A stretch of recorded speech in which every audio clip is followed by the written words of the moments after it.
Bismillahirrahmanirrahim. Heads of state and government, ladies and gentlemen, Assalamu alaikum and good evening to you all.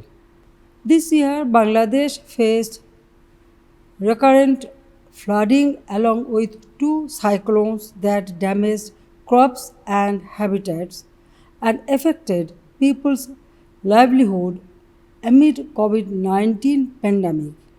All these were happening due to global warming, which is altering the nature. The global temperature has already risen almost 1 degree centigrade above the pre industrial level. According to the Paris Climate Accord, we should not allow the global temperature to rise above 1.5 degree centigrade.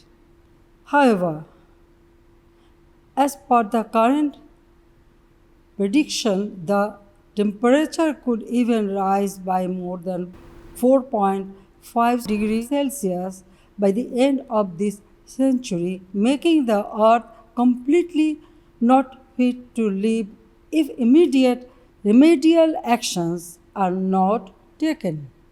Ladies and gentlemen, though the climate change is a stark reality for all, it is more evident for the climate vulnerable countries like Bangladesh. Further increase of sea level, even for half a meter, could threaten the very survival of many climate vulnerable countries.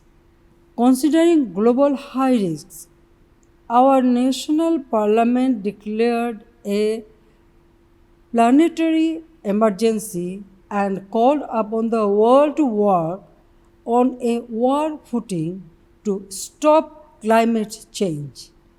We expect the same approach from the rest of the global leadership. Dear friends, we have been honored to be chosen for the second time to lead the 48 member Climate Vulnerable Forum. Last month, on behalf of CVF, I have launched Midnight Survival Deadline for the Climate initiative to urge every leader of every nation to enhance their NDCs by the midnight of 31st December 2020. All the governments largely need to increase their ambitions to the best of their capacity if we want to save our planet and ourselves. The bottom 100 countries account for just 3.5% of the global emission, whereas the G20 countries are responsible for three quarters. So, we expect more responsible actions from the leadership of these countries. We also call for an international day to be named Climate Resilience Day to secure our harmony with Mother Earth.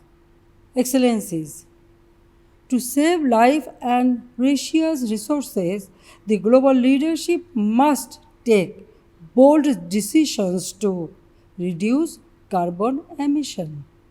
In Bangladesh, this year, we are celebrating the birth centenary of the father of the nation, Bangabandhu Sheikh Mujibur Rahman, who recognized the threats posed by natural calamities for our people much earlier. He worked tirelessly to overcome these and protect the rights of the people. And in this important year, we have decided to launch a program to develop a national Mujib Climate Prosperity Plan to help mobilize resources for the implementation of a new pathway to secure our common future. Ladies and gentlemen, the time to take action to save the planet is not tomorrow, it is today. Strict implementation of the Paris Agreement is the only way out and issue of loss and damage must be mainstreamed. We call for the promised 100 billion US dollar per year to support adaptation and mitigation activities. We ask the concerned global leadership to assure concessional finance and debt relief of access to technology for all. Only by the unified global action we can overcome the impending crisis. Thank you all.